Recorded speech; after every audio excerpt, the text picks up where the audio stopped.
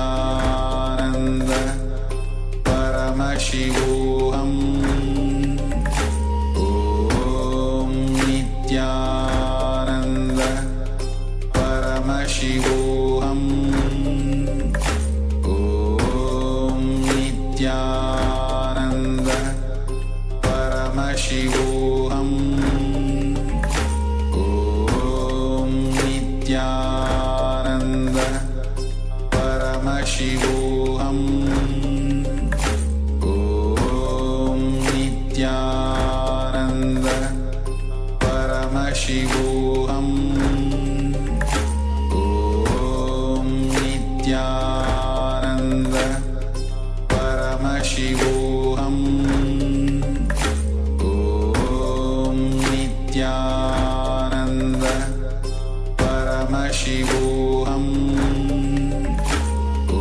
Om Nityananda Paramashivoham Om Nityananda Paramashivoham Om Nityananda Paramashivoham Om Nityananda Paramashivoham Om Nityananda Paramashivoham Om Nityananda Paramashivoham Om Nityananda Paramashivoham Om Nityananda Paramashivoham Om Nityananda Paramashivoham Om Nityananda Paramashivoham Om Nityananda Paramashivoham Om Nityananda. Yes, now slowly, very slowly, please open your eyes. Let us now write down what we were able to see during this round of the manifestation. You can all share in the Zoom chat what you were able to see during this round of the manifestation. Let's take a few moments to write down.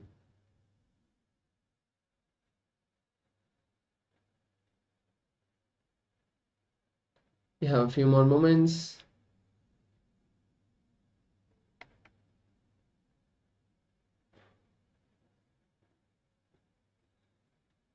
Yes. Let us now move to the verification. So we have the color blue and yellow, and that's a cross. There's a plus in the center. So participant has shared that they were able to see blue, green and yellow. That is beautiful. You have manifested, you have seen the colors. That is beautiful. You have manifested the power of Paramashiva. That is beautiful. So with this, we come to the end of this beautiful 2 rounds of power manifestation. And now let us move into today's sessions, the powerful cognition sessions of today's Paramashivoham. So on this day 6 of the Paramashivoham, we are going to be learning about the powerful cognition of desires. How to handle our desires, what is desire, and how to achieve any desire that we hold. In desire, there are multiple types of desire that are there in us. It is not just the want for something, but there are desires which will bring us fulfillment in our life. There are desires that we will never be able to achieve because those desires are not even ours. It is a borrowed desire. So how do we complete with this? How do we manifest the right desires in our life? With the blessings of Swamiji, That is what we are going to be learning in today's session. So, the first powerful cognition we need to understand is why we need to understand about desire. Why do we need to know what is desire? When I want something, that's a desire. That is as simple as that. But what is the powerful cognition behind it? In the Bhagavad Gita, Bhagavan Sri Krishna explains to Arjuna how difficult it is to control the senses. What happens to one who loses control of his senses? Krishna says that our senses are turbulent, and however much we try to control them, they stay out of control. Each one of us develop attachment, liking, hatred, dislike for many things that and thoughts that we experience. These likes and dislikes stay in our unconsciousness memory as root thought patterns even without any conscious awareness on our part. They drive us into action through desire or into inaction through the fear. When the desires are fulfilled, there is a temporary satisfaction. Then the desire grows. When the desire does not get fulfilled, we get disappointed, we get angry, we get life negative. We tell, why is life not giving me what I want? We should be angry with ourselves for having the desire or not having worked with authenticity, with the wholehearted feeling of the peak of our capability towards fulfilling that desire. But what do? We get angry on other people and we think that life is out there to seize everything that we want, and we blame life and become more powerless. So, some statistics on this, some scientific study that has been done on this aspect of us. In the US, there's been some university which conducted a study, and according to the recent data, about 9% of adults have a problem with anger and are prone to violence at some point. Additionally, nearly 64% of young people aged 14 to 21 express and experience uncontrolled anger. Moreover, more than 40% of individuals with anxiety disorder report anger problems, while over 30% of people with depression suffer from frequent anger outbursts. So, what is all this showing us? It is showing us that we are not controlling, we are not in the space of powerfulness. Most of us are always only having the powerless understanding about life, the anger that builds up because of what life does, of the way the life manifests to us when we are not working towards it.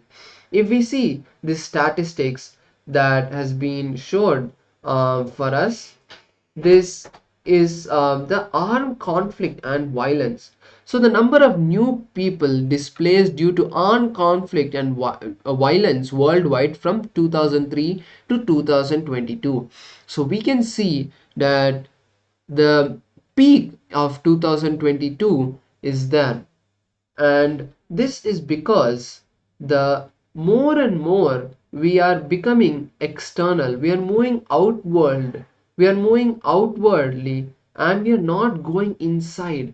The satisfaction of even the most simple thing of having a candy is more than enough to complete so many desires inside us. So we have another graph over here. So conflict and violence and disasters. So we can see how the conflict and violence is only growing and growing as each year passes by. So why is this happening, and how do we complete with this problem of anger, not at the world level but in ourselves? Because only when each and every one of us decide to take that step to complete with ourselves, at the end the whole world, because we are the ones who make the world. So to complete with this anger, the best thing that we can do is the unclutching process. Once worry happens, we visit a psychiatrist. The cause of worry is in the mind, not outside. Then, how will medicine alone help? A large number of people in the world visit psychiatrists for treatment of worry. Medication is all right, but for psychosomatic conditions like worry, meditation is the only way. So, Bhagavan Krishna in the Bhagavad Gita tells us a very powerful cognition. He says, from anger arises delusion, from delusion, the loss of memory. Loss of memory leads to the loss of discrimination. Loss of discrimination leads to perish and perishes us. So if we see the delusion, so the first there's the desire that is not fulfilled. So when the desire is not fulfilled, anger happens. When anger happens, delusion happens. When delusion happens, memory loss happens, and we lose the memory, not forgetting things, but losing the right powerful cognitions. Then we lose the ability to discriminate. And that is what we can see in today's world, which is happening. The reason each and every single war happens is because we have forgotten that we are all human beings. We don't need to fight for anything. It is just an understanding that we need to come to. So, another beautiful verse from the Vedic tradition is from the Upanishads, where in the Hindu education system, the context about how we should learn, how we should live in life is said. So, even at that young age, the invocation chant before any class happens is said as, let both of us together, let the teacher and the student be protected. Let us not hurt each other. Let us not cherish enmity towards each other. Let us not cherish anger towards each other. Bringing that space of oneness with each other is the only way to learn. In the place such as war-torn Iran, a research group have studied the transcendental meditation uh, program designed by Maharishi Mahesh Yogi in the 20th century.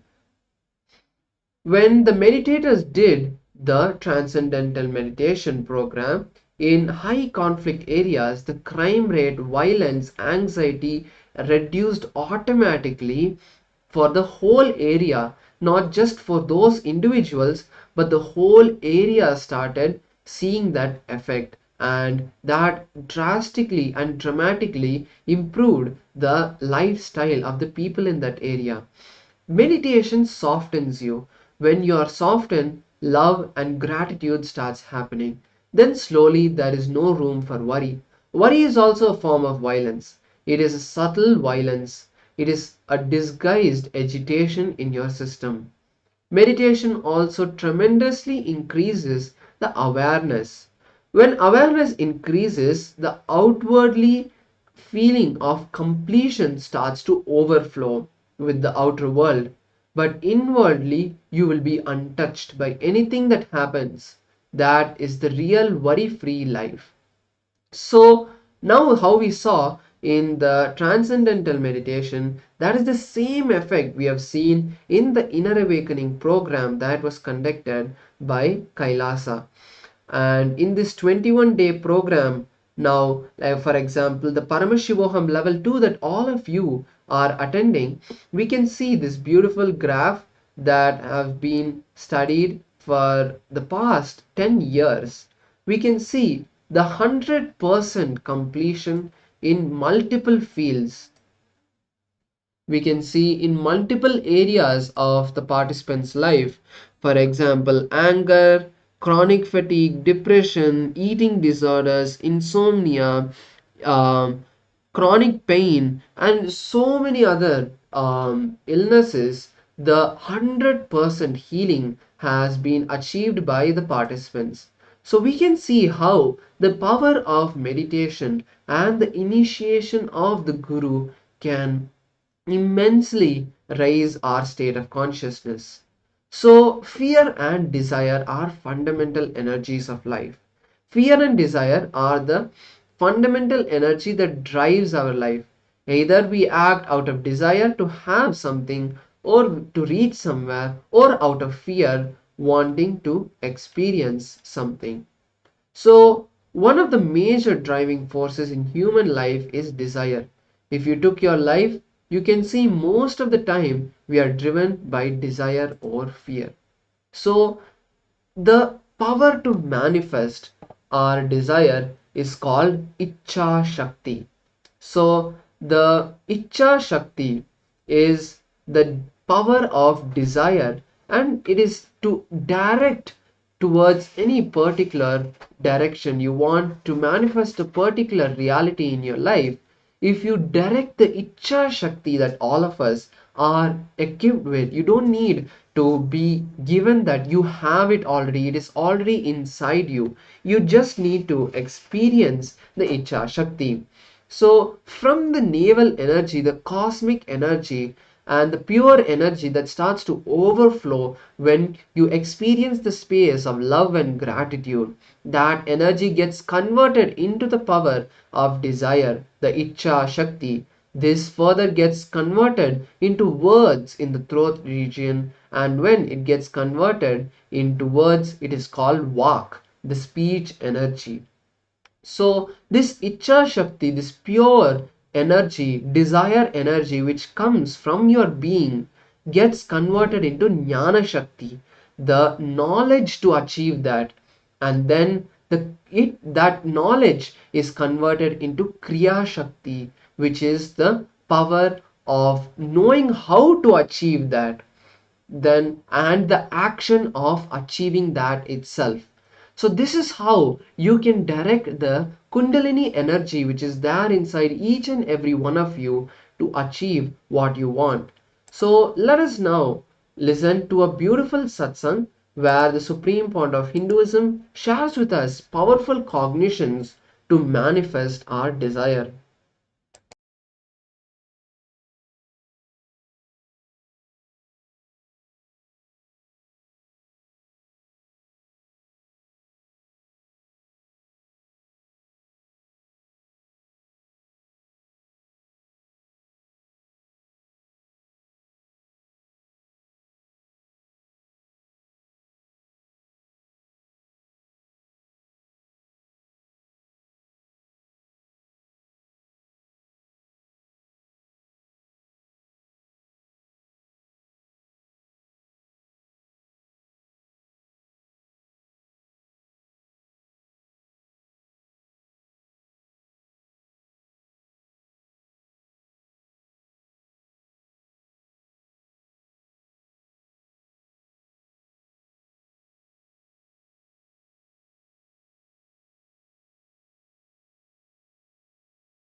Yes, so that was a beautiful satsang where Swamiji spoke about the beautiful power of desire.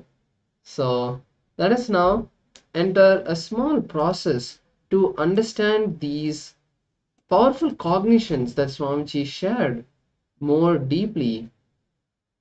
So the first thing is the essence of this session is that fear and desire are the fundamental energy that drive our life. We act either out of desire to achieve something or reach somewhere, or the fear of not wanting to experience something. One of the major driving forces of human life is desire.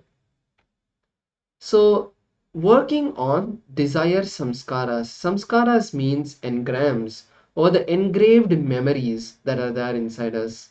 These engraved memories are different between our true desires and borrowed desires. The true desires are called needs and borrowed desires are called wants. We have enough energy to fulfill all the needs in our life. The desire is nothing but the feeling that the other side of the river bank is greener. When you are standing on one side of the river, the other side always looks greener. So let us now do a small exercise and go back into the earliest incident in our life where we received the first idea and notion about desire. What was your first understanding incident where you got to understand what is desire? For example, it could be at school when you are a small child and you received a candy from your friends, but you wanted another candy. So that is that was like a desire that was generated. So once you went home, the first thing you wanted to do, you wanted to get another candy. That burning feeling for something that you want is desire. So look into your life and write down the first desire related to that you experienced in your life. So let us do this process intensely. The more intense we are with the process, the more we'll be able to see and complete with the desire patterns inside us. So let us start writing down.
Yes. Now let us move to the next step of this. If you have not finished, you can continue and also continue with the next step. Now list down all the first desire you had related to sensory pleasure. For example, a food where you started liking something you got when you were small, some particular food you were addicted to or you would not eat without. Write down the first memory of where you felt that that food is something that you cannot be without, or related to sensory pleasures, anything that you experienced. Let us now take a few moments to do this.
Yes. So let us now move to the next step of this process. So let us now look into the first time we got the desire to have fame, name and fame. For example, it might be at your school where you were elected as the head boy of the school. So see in your life, when was that the desire to become that person? If you didn't have it, you can skip this step. But if you had, write that down. When you had, you wanted to become something that everyone will notice you. Let us take a few minutes to do this. And throughout the session, if you have any other questions related to this process, feel free to share that in the Zoom chat. Now, let us continue with the process.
Yes, let us now move to the next part of this process, which is now look inside your life and see the desires related to health, wealth, and relationships you had.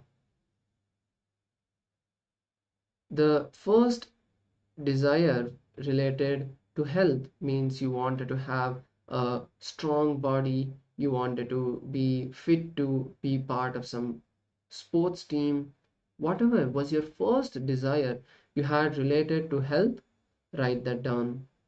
And then your first desire for wealth, like you wanted some more pocket money that for when you were going to school, or you wanted something in your a young age. The first desire related to wealth and the first desire related to relationship. For example, it can be even as early as if your mom and dad had separated, your desire for them to be together, that is also the desire. So write down the desires that you have, the first desires in these three fields. Let's take a few minutes to do this.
And now we'll move to the final step of this process, which is writing down the desires related to spirituality, the need to meditate or to connect, to feel something higher than the regular life that you're living.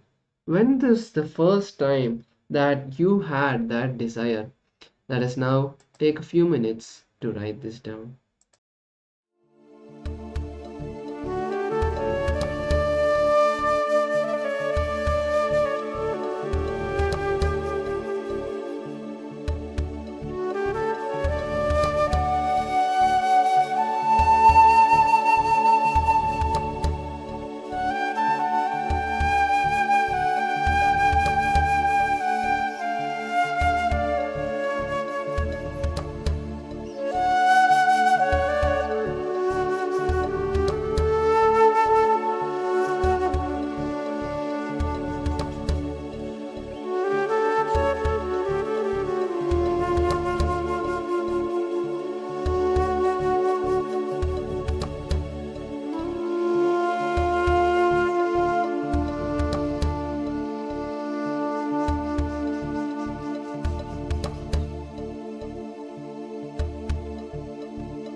Yes.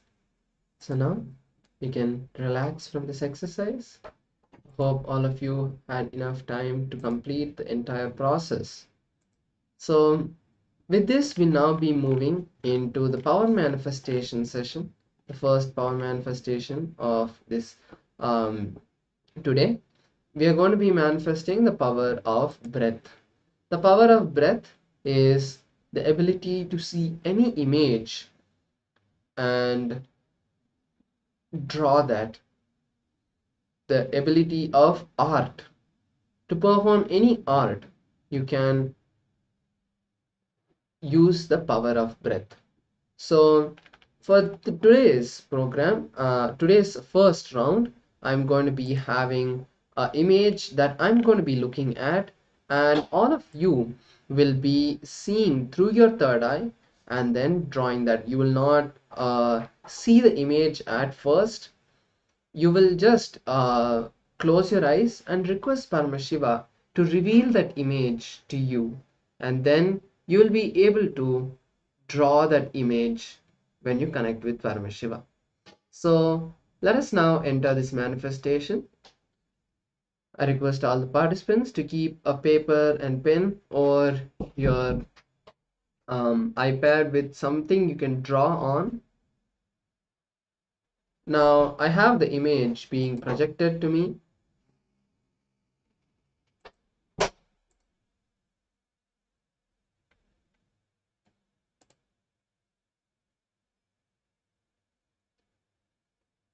Now once you have your drawing pad ready, connect with Paramashiva by chanting the Mahavakya.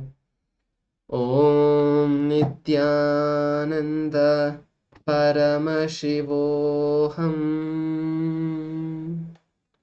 Now request Paramashiva to reveal the image that I am looking at. Let us begin. Ananda Paramashivoham. Om Nityananda Paramashivoham. Om Nityananda Paramashivoham. Om Nityananda Paramashivoham. Om Nityananda Paramashivoham. Om Nityananda Paramashivoham. Om Nityananda Paramashivoham. Om Nityananda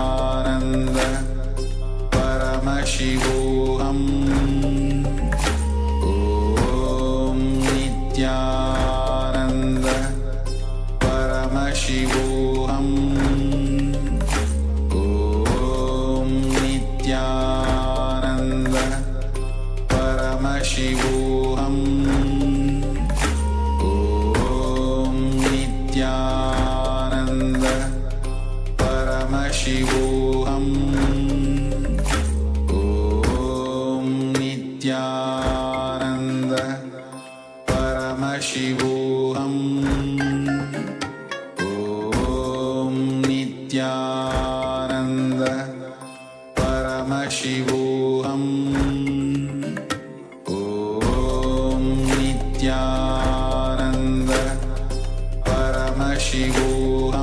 Paramashivoham. Om Nityananda Paramashivoham. Om Nityananda Paramashivoham. Om Nityananda Paramashivoham. Om Nityananda Paramashivoham. Om Nityananda Paramashivoham. Om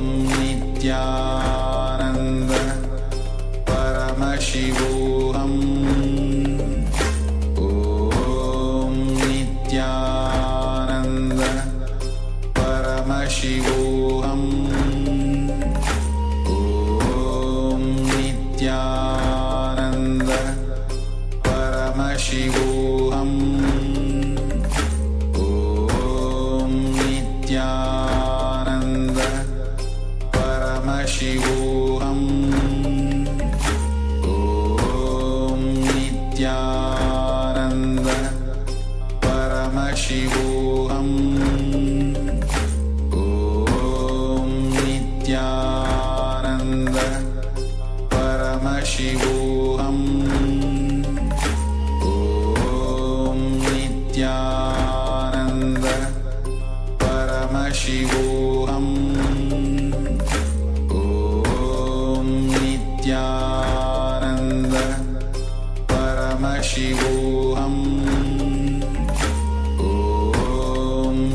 Nityananda Paramashivoham Om Nityananda Paramashivoham Om Nityananda Paramashivoham Om Nityananda Paramashivoham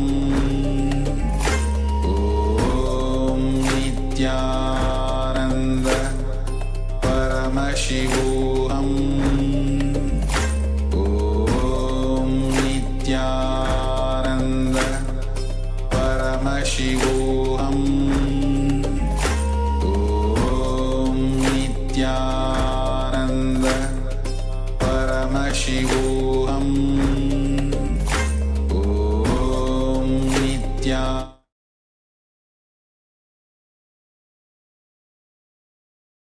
Yes. So now let us verify the image that we were all seeing. So the image is the picture of the beautiful Arunachala hill, which is there in Tiruvannamalai, South India. So you can all see the image here. It's a very simple, very basic image. It's the image of basically the mountain, and there is a trees in the front. So if you were able to see anything like this, like you were able to see the mountain, you were able to see sky, you were able to see trees, that is beautiful, you have manifested this power. So with this beautiful round of power manifestation, we'll now be moving into the next session of today's Paramashivoham program, which is the session where we are going to be understanding and learning about the different types of desires. So the types of desires we saw in the last session, we had a glimpse of it, understanding the type of needs and wants, the actual desires that we have and the borrowed desires. So that is what we're going to be understanding in this session. So every action of ours has a pull and a push for each other's ego, each other's desire, and each other's emotion. If you are able to live only out of your desires, you will die a peaceful death, full of satisfaction, even if it is on a platform. But if you have borrowed desires, you will never see fulfillment, because you will keep borrowing desires from everyone around you and you will not be able to fulfill all of them. So there's a difference between the needs and wants. Your needs are already taken care in some way or the other. It is possible to satisfy your needs, but it becomes impossible to satisfy your wants, because there is a never end to what you want. You will keep wanting something or the other, something new you see, you will want it. And the other thing is the wants change with time. As your identity, as you mature, you change what you want. Like for example, when you are young, you wanted toys. When you grow older, you want a big house, you want a big car, you want a lot of money. All of this has matured, but the desire, the wants keep changing. So There are three type of main desires that are there, which does not allow us to manifest what we want. So first is the conflicting desires. Having a desire which conflicts itself in one statement itself, you will create a conflict and the wrong energy. For example, you want to have a yogic body, but at the same time you want to eat fast food. The next is the contradicting desires, having two or more desires at the same time which conflict each other, which you cannot fulfill. Or at one time you have a particular desire and at another time you have the conflicting desire, contradicting desire. So, for example, in the morning you want to be a CEO of a company, but by evening you want to lie down on the beach. And finally, we have the complicating desires, which are having desires which get complicated without the direct understanding of the right clarity. When you do not have the intelligence to take the direct straight steps to fulfill the desire, you go round and round in circles to fulfill a desire. For example, you have the desire to learn painting, but you first learn stitching, then you learn drawing, and finally, by the time you learn to paint, you will lose the interest to paint itself. So let us now look at a beautiful video where Swamiji shares the powerful cognition about how to complete with desires.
life is filled with such a beautiful.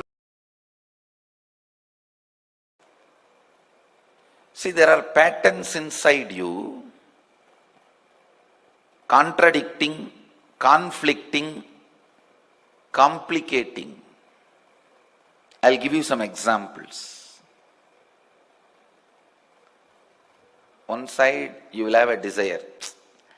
I should become a head leader, either in society or company or in politics or wherever. I should become CEO, live a very respectful life. Other side you will feel, I just want to throw everything, dump everything, go and lie down in the beach, vacation house, or go and settle down in the ashram.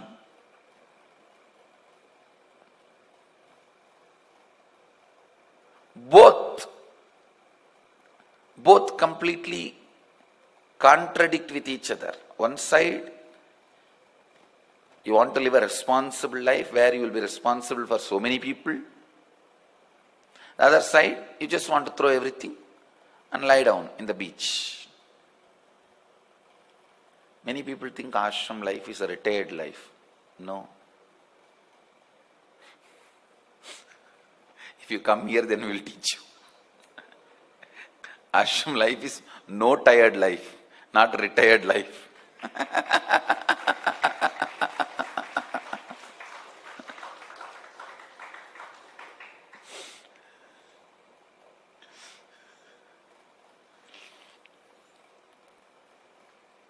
Some of the conflicting desires. See, the words you carry inside you plays a major role in your life. For example, if you carry a word, I should get rid of headache, you will never be out of headache. Because every time this word gets repeated inside you unconsciously, the headache also will get empowered. Instead, you should be carrying the word, I should become healthy.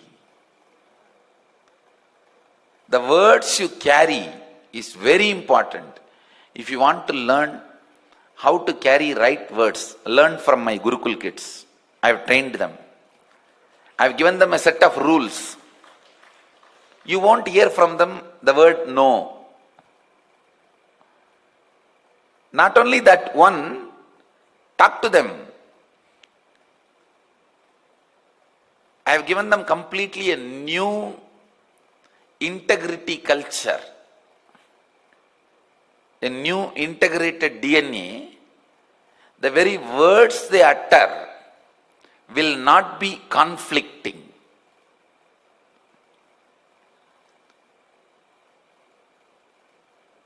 It's not a big, difficult practice. In few days you can pick up actually. It's very easy. It is just your decision not to entertain conflicting statements inside you. How many of you every day morning wake up only with a strong negative dreams? Like you don't have any desire and joy to see somebody or something or excitement to wake up. Just you want to get out of some space and so you wake up. How many of you have this problem? Raise your hand. You all need to learn this integrity with the words. Please understand. Once you learn integrity with the words, your dream will be so pleasant, pleasing. Even in dream, you will not be heavy on you. Being heavy on you, even in your dreams, is because there is complicating thought trends in you, or conflicting thought trends in you. Actually, conflicting thought trends, when they become strong, it becomes complicating thought trends. Listen. I am talking to you about your inner thought trend. If you are constantly uttering a word like I have to get rid of headache, this fellow is a big headache, this work is suffocating, all these 4-letter words. If you decide to learn a non-conflicting thought trend, non-contradicting thought trend, non-complicating thought trend, suddenly you will see your whole life is filled with such a beautiful desires, and where you are able to enjoy desires, give life to you. They are prana, fuel to you. Desires are not wrong, but having complications in your thinking, contradictions in your thinking, conflicts in your thinking. I have seen people, they want name and fame, but they will be working in a field where they will make only money. You will never be satisfied. Once I have money, I will have a name and fame. No.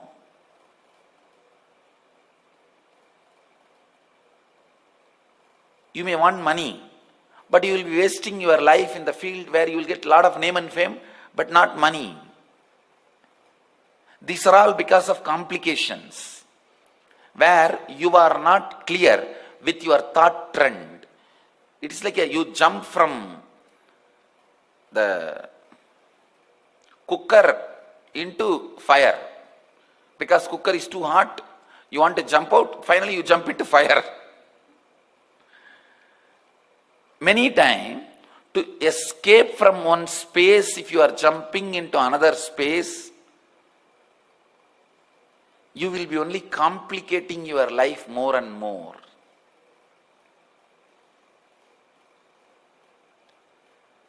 Conflicting, contradicting, complicating desires are the patterns which you store in pranic layer and disturb your mental health. I tell you, the pure desire is pure prana, and without desire no life can exist.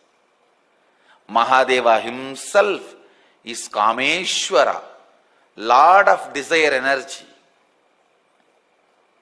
Devi is Kameshwari, Lord of desire energy, Goddess of desire energy. Desire is not wrong, but confused desire, contradicting thought trends, complicating thought trends, the thought trends which you entertain at various levels.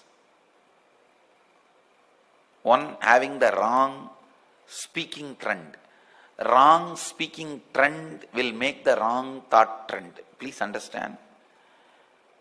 Whenever you say, oh, this work suffocates, this fellow is suffocates, if you use that word again and again, within 21 days, that will become part of your dreaming structure. That will become part of your dreaming current, dream current. Any suffocating idea becomes part of your dream current, will kill you, will make you feel heavy in your dream. It is you putting load on yourself. You putting load on yourself. Don't put too much load on you. Don't put too much weight on you. Nobody is going to give you tulabara. See, if somebody is going to give equal of your weight, silver, gold, then you can put on a lot of weight. But otherwise it is not worthy game. No, really. Understand, nobody is going to give you tulabara to put on weight. The complicating thought trends makes you heavy. Complicating thought currents makes you suffocating, painful. Even when you shift from one conscious state to the other conscious state, like a dream to the waking state, you will see so much of heaviness, feeling like tired, bored, let's spend few minutes and dig out what kind of a thought trend we are cherishing. What kind of a thought trend we are enjoying. Let's identify contradicting, conflicting, complicating thought trends, the desire trends. Actually, if this layer is complete, if your conflicting, contradicting, complicating desires are complete, you will have such beautiful dream space and deep sleep space. Your dream and deep sleep will be so light. Whole day you will feel fresh, alive, enjoying. With very less number of hours sleep, you will be able to handle your routine. With very less number of sleeping hours, you will be able to handle your routine. Once you do completion, I will also give you some important tips to make your dream and deep sleep space beautiful, light. Because if that becomes light, lot of complication in your breathing layer will be cleaned. If the breathing layer becomes complete, lot of complication in that space will be cleaned. It's like one helps the other. Always sleep with the left. Please understand. Ordinary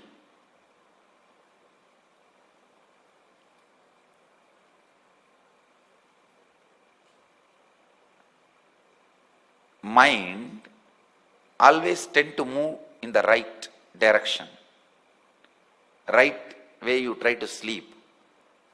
But decide consciously, lie down always on the left, and very simple pranayama, which you are going to do now. Once you do this process, when I am leading you into that pranayama, I'll teach you that. Just this simple pranayama. If you lie down left and do, your whole breathing layer will be complete within 21 days. Within 21 days, the heaviness, nightmare, difficult dreams, very suffocating space you go through during the night, during the dream or deep sleep will be disappear. It will be cleansed. It will disappear. You will have a very pleasant, beautiful, light sleep and dream state.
So with this beautiful satsang, we are now going to be entering a process.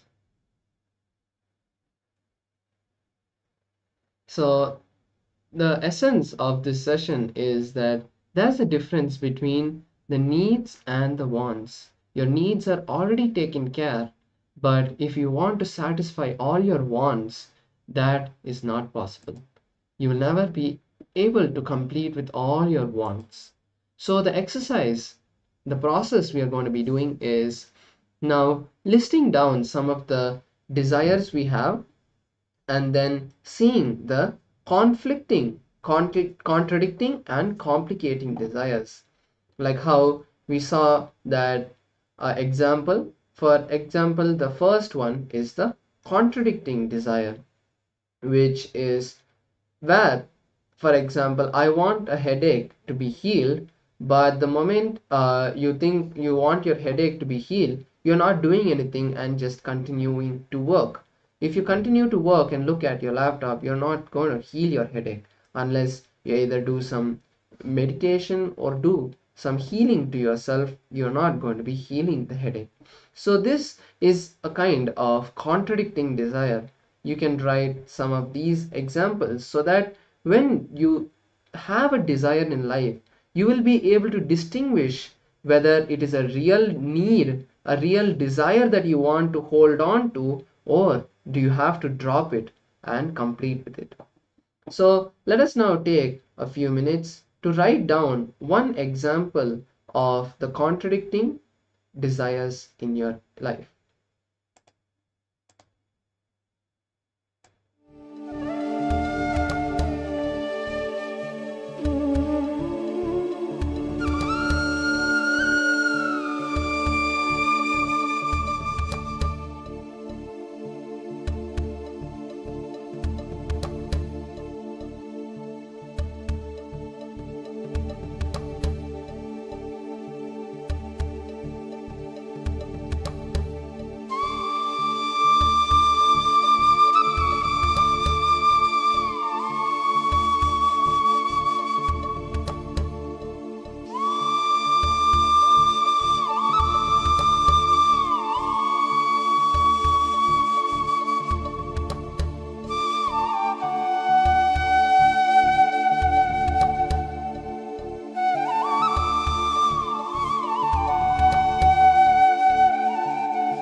Yes, now let us move to the next step and write down the contradicting desires that we have.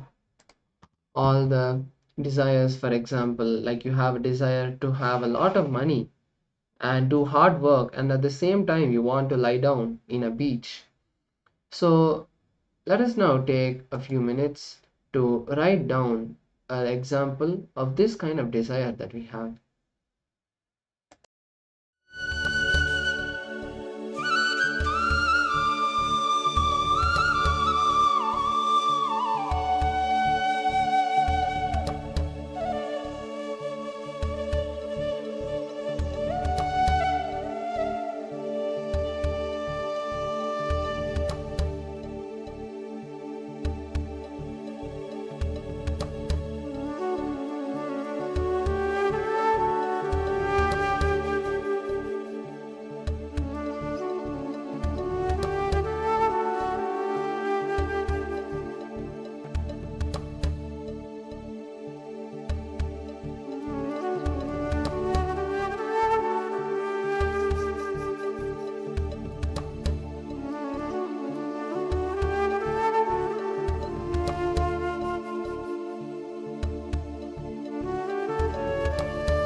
slowly relax. Let us move to the final step of writing down one example related to the complicating desire. For example, you want to learn something, you want to do something, but you complicate the entire process by, for example, if you want to be a painter, you decide that you first want to learn stitching, then you want to learn graphic designing, and then you want to learn drawing, and then finally come to painting. So the unnecessary complication that you put into the entire process is what is the complicating desires. So write down one example from your life.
Yes.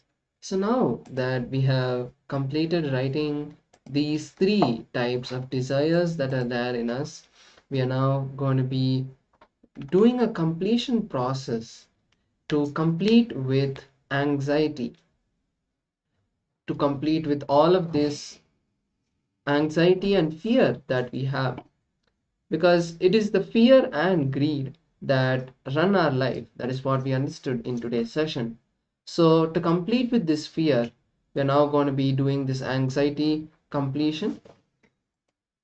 So the first step of this process is the Trishula Kumbhaka.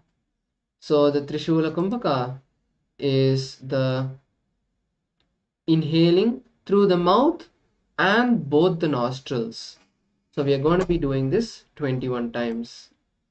So the posture in which we are going to be seated is the Matsyendrasana. So Matsyendrasana is projected over here.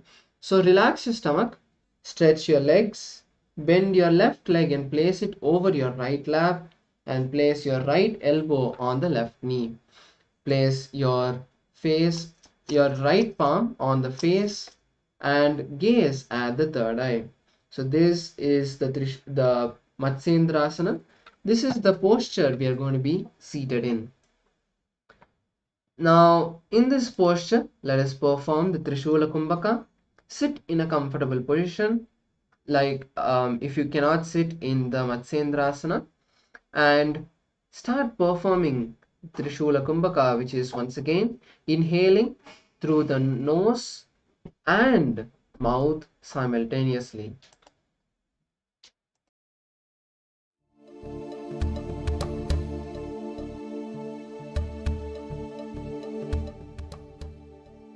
Do not hold your breath during the process.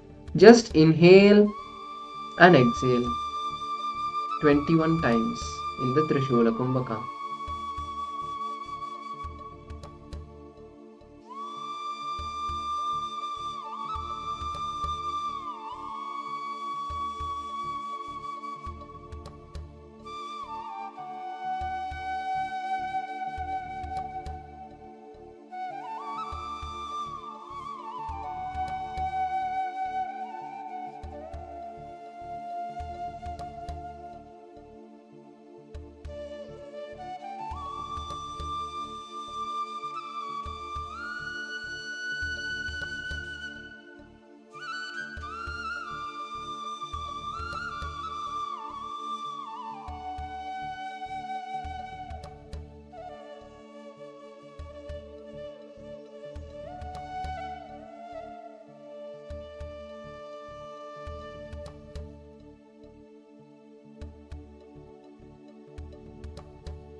Yes. So now let us move to the second step of this process, is the Seetkari Pranayama. The Sitkari pranayama is a very powerful pranayama to cool the entire system. So sit in the Matsyendrasana or continue to be seated in the comfortable position you are sitting in. Then press the lower teeth with the upper teeth and open the lips comfortably. Pull the air through the gap of the teeth and be aware of the sound produced. After inhaling, close the mouth and exhale. Do not hold. Do the Sitkari Kumbhaka 21 times. Once again, so just clench your teeth, open the lips and pull the air through the gap of the teeth. Then close the mouth and exhale through the nose. Let us do this process 21 times.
Yes, now let's move to the next process, the next Kumbhaka, which is the Sitari Kumbhaka.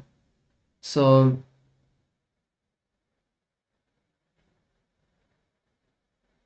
now protrude the tongue outside and roll the tongue into a tube. Fold the tongue into a tube and inhale through the tube of the tongue. After inhaling, close your mouth and hold the breath as long as you can.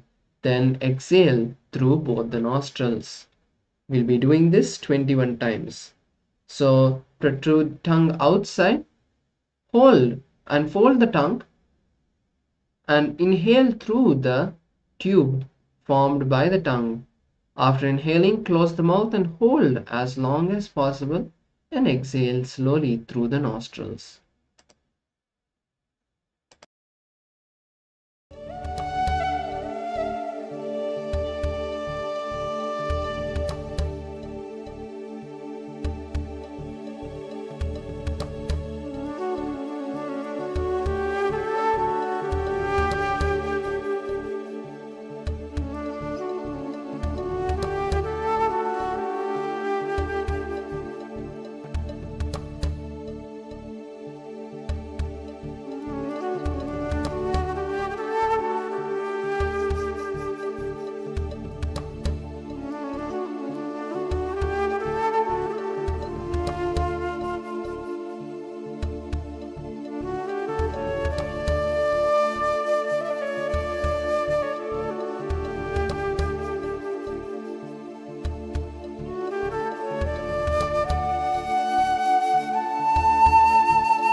Yes, now we'll be moving to the final step, which is the Trinetra Kumbhaka. The Trinetra Kumbhaka is a very powerful meditation process. Now inhale through the left nostril, hold the breath. Then without exhaling, inhale through the right nostril and hold the breath. Finally, hold the breath without exhaling and inhale through both the nostril and hold as long as possible. Exhale when you cannot hold anymore. Let me repeat the instructions. Inhale through the left nostril and hold the breath. Then inhale through the right nostril and hold the breath. Then inhale through both the nostrils and hold as long as you can. Then exhale. Do this for 21 times.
Nityanam everyone.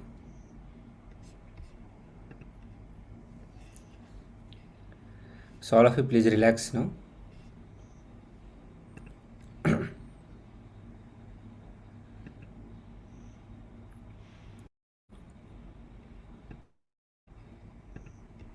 Yes.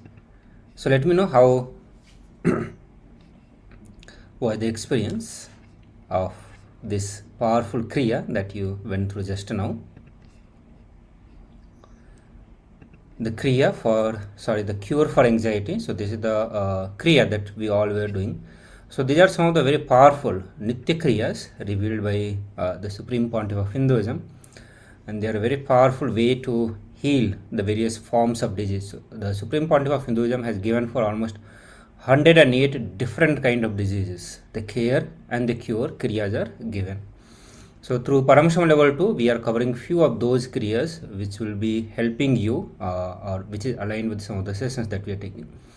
So with this, now we move to the power manifestation, and today we are doing the power of breath, and where you actually it's the power related with the art, the dimension of arts.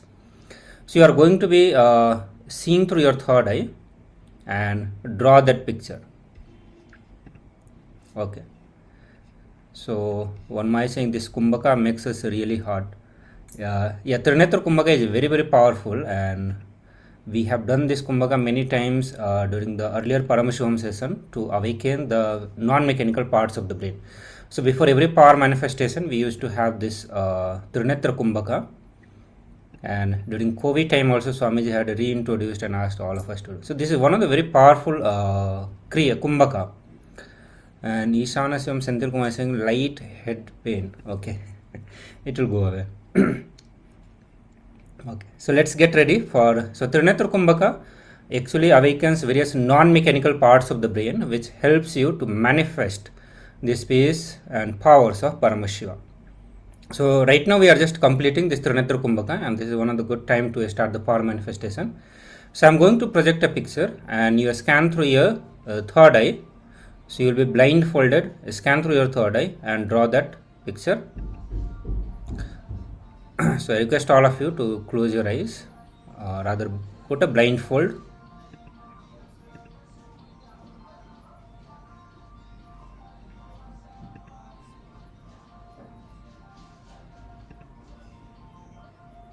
So all the participants, please put the blindfold.